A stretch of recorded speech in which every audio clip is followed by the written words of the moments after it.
హింస అనేటటువంటిది పెరుగుతుంది, శాంతి అనేటటువంటిది లేదు, సహనం అంతకంటే లేదు. నవ్వులు అనేటటువంటివి మర్చిపోతూ ఉన్నారు జనాలు మనస్ఫూర్తిగా నవ్వుకోవాలంటే. కానీ బ్రహ్మానందం గారి యొక్క ఆయన సూర్యకిరణాలు లాంటి నవ్వులు మాత్రము భూతల్లికి ఎంతైతే ఓపిక ఉంటుందో బ్రహ్మానందం గారి యొక్క ఆ సూర్యకిరణాలు లాంటి ఆ నవ్వులు కూడా ఆయన ఉన్నన్ని రోజులు ఉంటూనే ఉంటుంది. ఎందుకు అనంటే ఏమో నాకు కొన్నిసార్లు అనిపిస్తుంది, ఇట్లాంటి పెద్ద మనుషులందరూ మన మధ్యలో ఈరోజు అంటే ఉన్నారు, రేపొద్దున ఇట్లాంటిది మళ్ళీ కంటిన్యూయేషన్ అనేటటువంటి అంశాల్లో ఆ పెద్దయిన బాటలో మనందరం నేర్చుకోవాల్సినటువంటిది ఏంటిది అని అంటే కేవలం కళాకారుడి లెక్క కాదు ఆయన యొక్క జీవితంలో. నేను ఎందుకంటే ఎప్పుడు బ్యాక్ స్క్రీన్లో అయిన కష్టాలు ఎప్పుడు ఈ ప్రపంచానికి చెప్పలే. ఎంతసేపు మన అందరినీ నవ్వుపించిండ్రు, నవ్వినము. మన జీవితాలలో కష్టాలలో ఉంటున్నటువంటి వాళ్ళు కూడా ఇందాకనే పెద్ద అన్నట్టు సాయంత్రం పూట జరిసేపు స్క్రీన్ చూస్తే సరదాగా కాసేపు నవ్వుకునేటటువంటి ఆ యొక్క సంతోషాన్ని అందించేటటువంటి మహానుభావులు రానున్నటువంటి కాలంలో ఆయన యొక్క స్ఫూర్తిలో ఆయన అడుగుజాడలో ముందు కూడా నడుస్తూ మనం పోవాల్సినటువంటిది. ఆయన జీవితమే ఒక సందేశం లెక్క. నాలాంటి వాళ్ళు అది ఏ ప్రొఫెషన్లో ఉన్నప్పటికీ కూడా మన జీవితం అనేటటువంటిది నలుగురికి ఉపయోగపడేటట్టుగా, వాళ్ళని కష్టాల నుంచి బయటికి నెట్టేసేటట్టుగానే ఉండాలనే తప్ప ఒకరితోటి ఒకరు ఇబ్బందులు పడేటటువంటి విధంగా ఉండదు. సార్, మీ జీవితం అనేటటువంటిది మాకు స్ఫూర్తిదాయకం. మీ ఆశీస్సులు మీది ఎప్పుడు కూడా, మరీ ముఖ్యంగా నేటి తరం యువతరానికి మాత్రం సహనంతో మనం ఒకరితోటి ఒకరు నవ్వుకునేటటువంటి దిశగా ప్రయత్నం చేద్దాం తప్ప ఒకరి కాలంలో ఒకరు కట్టెలు పెట్టుకునేటటువంటి దాని లెక్క కాకుండా సన్మార్గంలో నడుస్తాం, మీ బాటలో నడుస్తాం అని చెప్పి మరొకసారి నాకు ఈ అవకాశం ఇచ్చినందుకు ధన్యవాదాలు.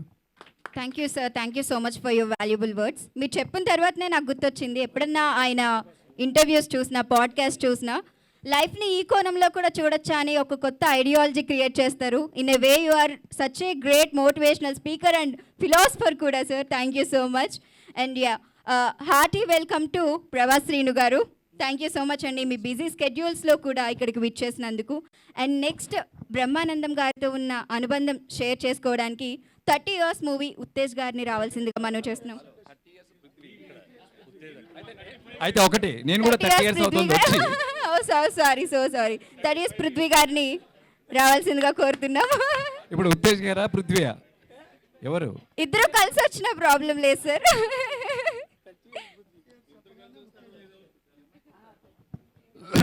అందరికీ నమస్కారం అండి. ముందుగా హాస్యానికి ఒక పెద్ద పీట, ఒక బ్రహ్మ లాంటి వారు మా గురుతుల్యులు బ్రహ్మానందం గారికి 70వ జన్మదిన శుభాకాంక్షలు. ఈ 70 కాదండి, 100 వసంతాలు ఇలాగే నవ్వుతూ బ్రహ్మాండంగా ఉండాలి. వెండి తెరని వెళ్ళటానికి ఎందరో రాజులు వస్తారు, కానీ కామెడీ రాజు ఒక్కళ్ళే.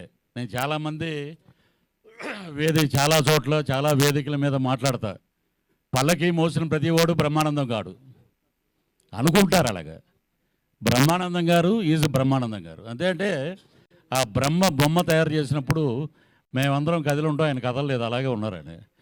ఆయన గురువు గారు చాలా ఒక ఇంటర్వ్యూలో చెప్పారన్నమాట, సర్కస్ లైట్ అలా తిరుగుతా వచ్చి మా గురువు గారి మీద అలా ఉండిపోయింది అంతే. అది కదలదు, అది 100 ఏళ్ళు పైన అలాగే ఉంటుంది. బ్రహ్మానందం గారి చరిత్ర గురించి చెప్పాలంటే అంత గొప్ప స్థాయి గల నటుడు కాదు నేను, కానీ వారు చేసినటువంటి పాత్రలు కానీ ఇవన్నీ ఒక ఎత్తు అయితే, బగుటం లేని మహారాజు ఏంటంటే నడవడిక, క్రమశిక్షణ, ఆయన ప్రవర్తన. మొన్న ఒక ఇంటర్వ్యూలో, కృష్ణవంశీ గారి ఇంటర్వ్యూలో ఆయన చెప్పినది ఒక మాట చూస్తే నిజంగా మనం ఎంత నేర్చుకోవాలి గురువు గారి దగ్గర. రాత్రి 8 తర్వాత నాకు హైదరాబాద్ ఎలా ఉంటుందో కూడా తెలియదు అన్నారు. అది కొన్ని కోట్ల మందికి స్ఫూర్తిదాయకం అయిపోయింది. ఎరా నిజమా, 8 తర్వాత సినిమా వాళ్ళందరూ వేరు, బ్రహ్మానందం గారు వేరు. అలాగే ఆయన మీద అసలు మచ్చలేని మహారాజు ఎవరైనా ఉన్నారంటే ఇండస్ట్రీలో, దట్ ఈజ్ బ్రహ్మానందం గారు. ఎన్నో ఇప్పుడు పద్మశ్రీలు కాదు, పద్మవిభూషణలు రావాలి, కేంద్ర ప్రభుత్వం ఇంకా అద్భుతంగా గుర్తించాలి. ప్రపంచంలో ఇప్పుడు ఒక విరాట్ కోహ్లీ సెంచరీ కొట్టినా, ఏదైనా రికార్డు చేసినా ఈ పలానా రికార్డు ఇన్ని రన్స్ కొట్టారని ఉంటుంది, కానీ బ్రహ్మానందం గారికి కూడా అలాంటి రికార్డులు చాలా ఉన్నాయి. ఎప్పుడూ ఒకటే, హాస్యానికి మగుటం లేని మహారాజు. ఈ రోజున వారిని స్ఫూర్తి తీసుకుని చాలామంది నటులు కామెడీగా చాలామంది వారితో పాటు ట్రావెల్ చేసిన అదృష్టం మాకు దొరికినందుకు నిజంగా చాలా గొప్ప వరం. ఇక్కడే మా శ్రీనివాసరాజు గారు ఉన్నారు, ఈఓ గారు. ఇక్కడ మా డిప్యూటీ స్పీకర్ రఘురామకృష్ణరాజు గారు ఉన్నారు.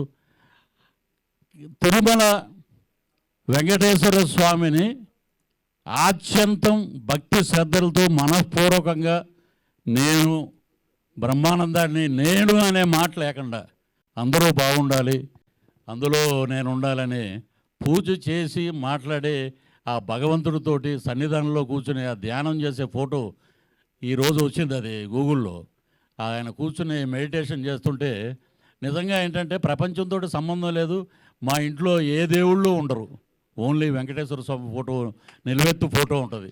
అదే ఆయన మంచితనానికి మారు పేరుకి నిదర్శనం.